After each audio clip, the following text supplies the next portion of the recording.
أعوذ بالله من الشيطان الرجيم بسم الله الرحمن الرحيم الحمد لله رب العالمين قال الله الحكيم في كتابه العظيم يا أيها النبي قل لأزواجك وبناتك ونساء المؤمنين يدنين عليهن من جلابيبهن ذلك أدنى أن يعرفن ولا يؤذين وكان الله غفورا رحيما. Sadaqallahul aliyyul azim. Salam aleykum əziz və dəyərli bacı və qardaşlar. Bugünkü mövzumuz hicabın zəruriyyəti və hicabsızlığın ictimaiyyətdə və cəmiyyətdəki fəsadı ilə bağlı olacaq. Bayaq oxuduğumuz ayə-i kərimədə də Allah Mütəal belə buyurur ki, ey Peyğəmbər öz zövcələrinə, qızlarına və möminlərin yoldaşlarına de ki, hicablarını, örpəklərini örtsünlər. Bu iş onların hicab və iffətlə tanınmasına, əziyyət edilməmələri və incidilməmələri üçün daha münasibdir. Allah həmişə bağışlayan və rəhimlidir. Əvvəlcə onu qeyd etmək lazımdır ki, hicabın zəruri və vacib olması Allah Mütəalın əmridir. Necə ki, Allah Mütəal Quran-ı Kərimdə belə buyurur.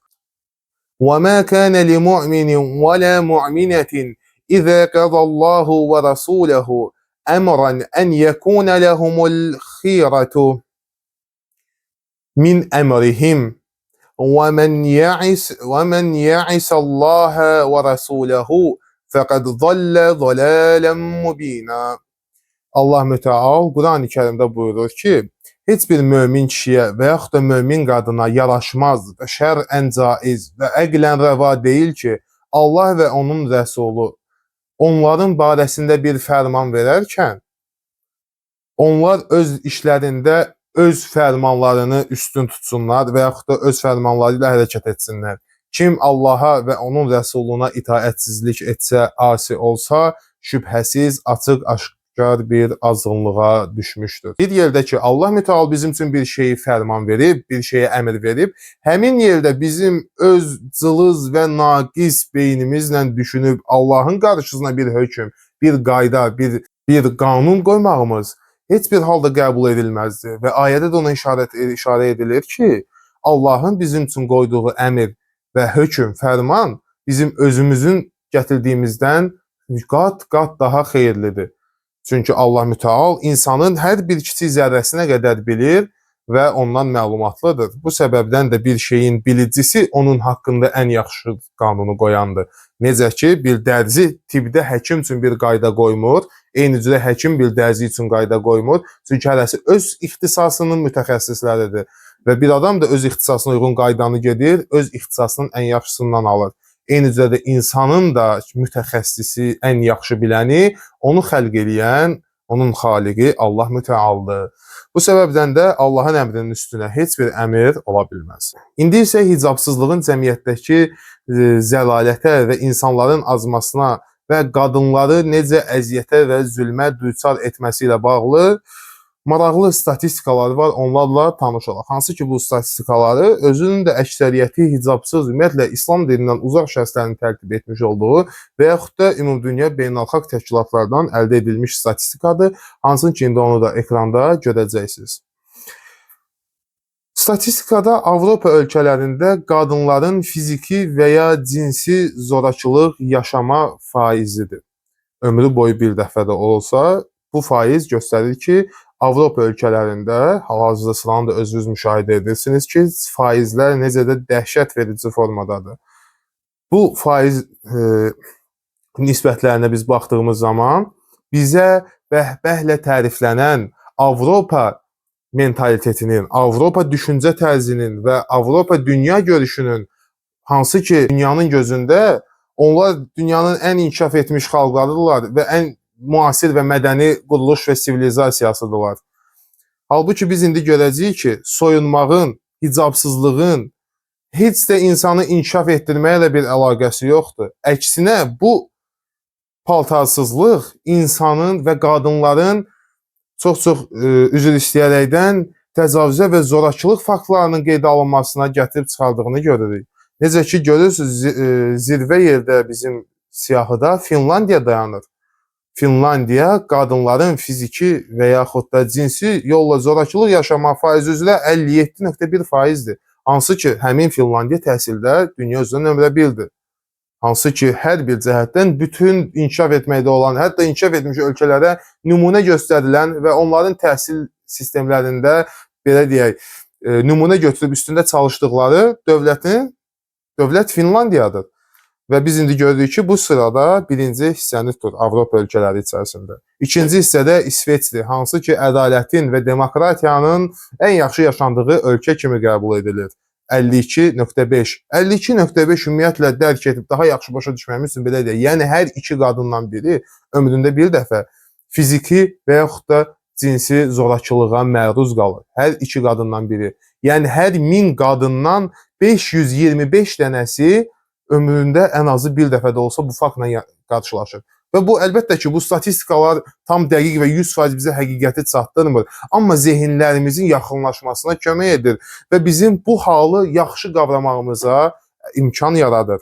Bu səbəbdən də biz bunları yaxşı analiz edib özümüzə lazımi dərsi çıxartmalıyıq. Eyni zamanda bunun əksi də var. İndi isə bizim ekranımızda bəzi müsəlman ölkələrində hicablılıq faizini görürsünüz. Yəni, insanların neçə faizi hicablıdır.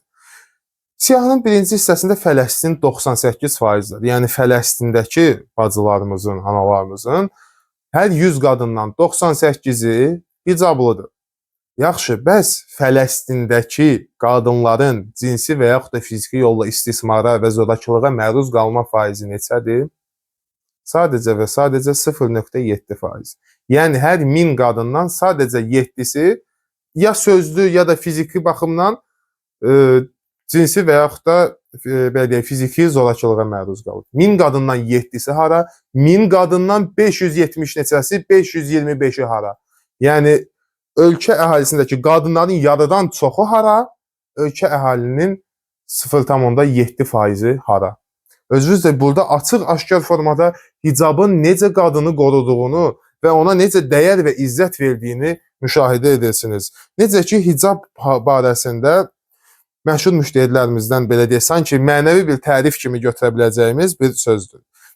Buyurur ki, hicab qadının iffətinin və kəramətinin göstəricisidir və cəmiyyətin salamatçılığını qoruyan bir amildir. Yəni, cəmiyyətin salamatçılığı qadınların hicabından bağlıdır. Yaxşı, bəs bu hicab deyirik, bu hansı hicabdan söhbət gedir? Bugün qollarını bura qədər açanlardanmı, çənələrini boğazdan bura açanlardanmı, yoxsa yaylıqlarını qulaqlarının arxasına qədər bağlayan hicabdanmı söhbət gedir?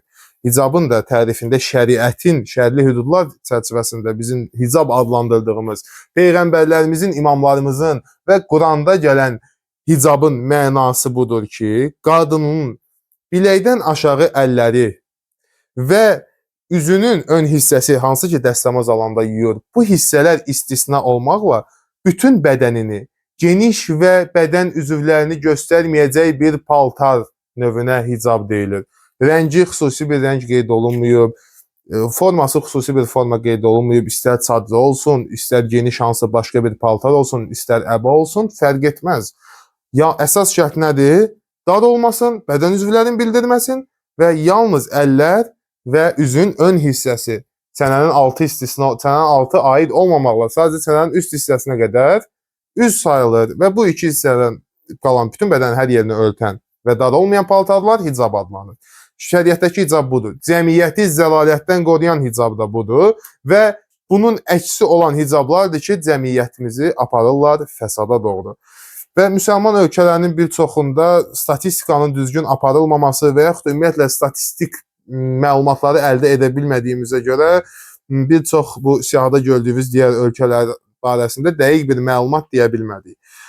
Amma təxmini olaraq ortalama elə 0,7 və 1% arasında, 0,6 və 1% arasında idi. Bu digər orada gördüyümüz İraq, İran, Türkiyə və sair kimi ölkələr arasında. Bu, əlbəttə ki, düzgün deyil və böyük bir xəta payına malik olan bir faizdir, bu son dediyim. Amma Fələstin barəsində olansa akademik bir araşdırmanın nəticəsi idi, hansı ki, doğruluq payı digərlərindən çox yuxarıdır və bu da qeyd etdiyimiz kimi 1000-də 7 edir. 1000 qadından sadəcə 7-si bu hallarla həyatı boyu rastlaşır. Demək ki, qadının iffətinin, namusunun və həyatının, həyasının müdafiəsi üçün doğru hicabı geyinməsi zərurətdir. Ümumiyyətlə, bugün o kəslər ki, hicaba düzgün riayət etmirlər. Burada biz paradoksla üzləşirik. Hicab nə üçündür? Qadının zinətini gizlətməsi üçündür. Qadın neyinir? Zinətlərini göstərir, makyaj edir üzünə, müxtəlif meykaplardan istifadə edir, müxtəlif belə deyək, bəzək əşyalarından istifadə edir. Və bu nədir? Bu artıq biri bəzənmək olur, biri isə bəzənməyin qadının bəzəyini naməhrəmlərdən gizlədən vasitədir. Əsl hicab bəzək vasitələrini gizlətmək üçündürsə, biz hicab taxa-taxa öz bəzəklərimizi naməhrəmə göstəririksə, burada bir təzad yaranır. Burada bir uyğunsuzluq yaranır. Onda belə çıxır ki, ya hicab bizim bəzəyimizi gizlədib, bizi naməhrəmlərin, qəlbi xəstə insanların Quranın təbiri ilə desək, fitnə və fəsadından qorumaq üçün deyil, ya da ki, ümumiyyətlə biz hicab nədir, onu başa düşməmişik. Ki, buradan da belə nəticəyə gəlirik ki, biz hicabın nə olduğunu başa düşməmişik deyə bu bəzək vasitələrindən və bu sair şeylərdən istifadə edirik.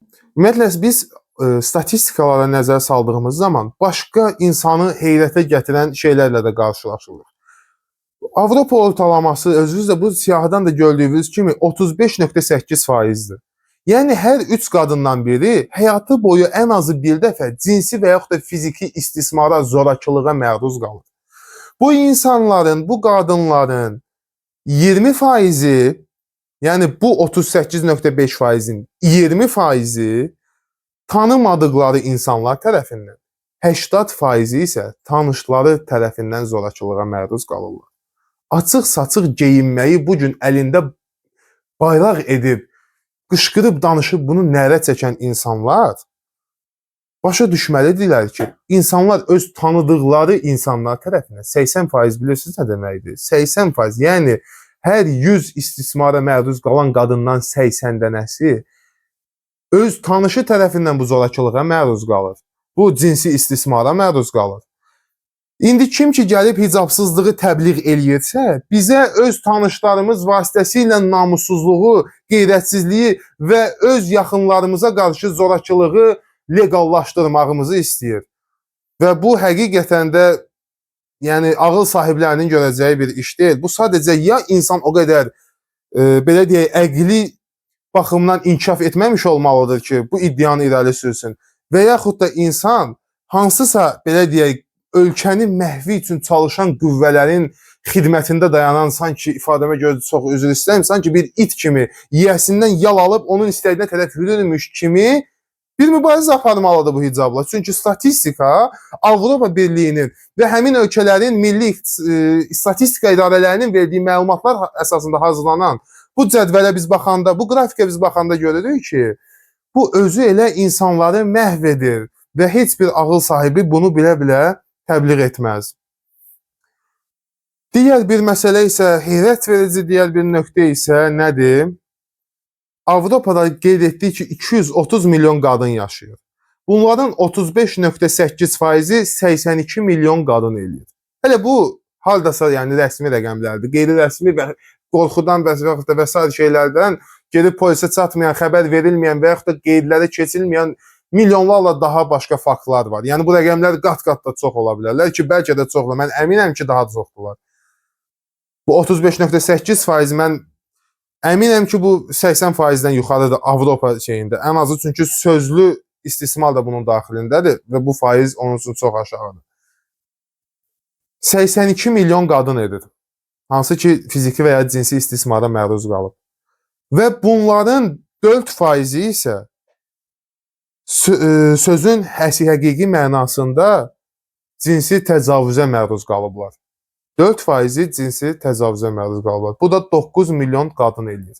Hələ təcavüzdən sonra öldürülüb, məşrulaşmayan, qeydlərə düşülməyən və yaxud da qorxusundan deməyən və s. kimi yüzlərlə misalı çıxmaqla əlimizdə olan statistikada 9 milyon qadının başına bu iyrənc hadisənin gəldiyini görürük.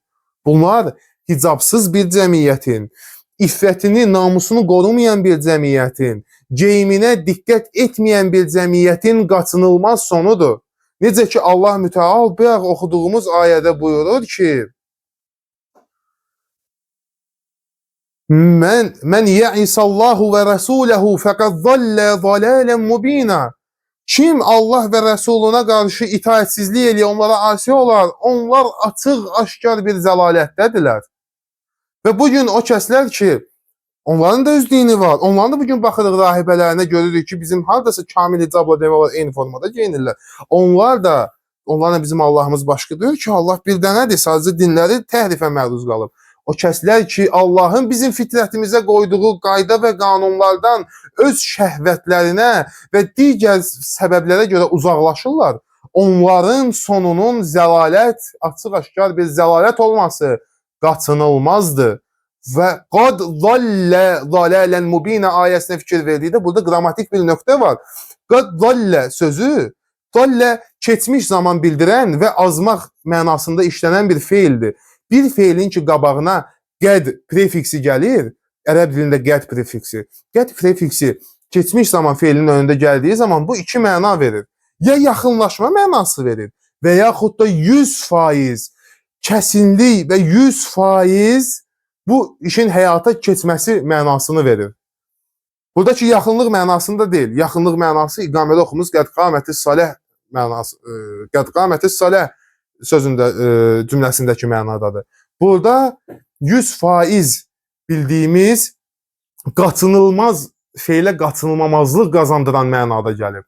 Nə deyir? Deyir, qəddalə 100% qaçınılmaz formada heç bir vəclə oyanı buyanı olmadan onlar açıq aşkar zəlalətə düçar olacaqlar.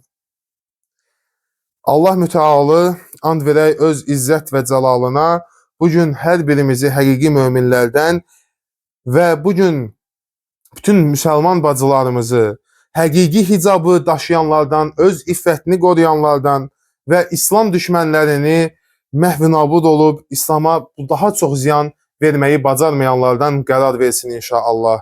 Allahümme salli ala Muhammed və ali Muhammed və selamu aleykum və rahmetullahi və barakatuh.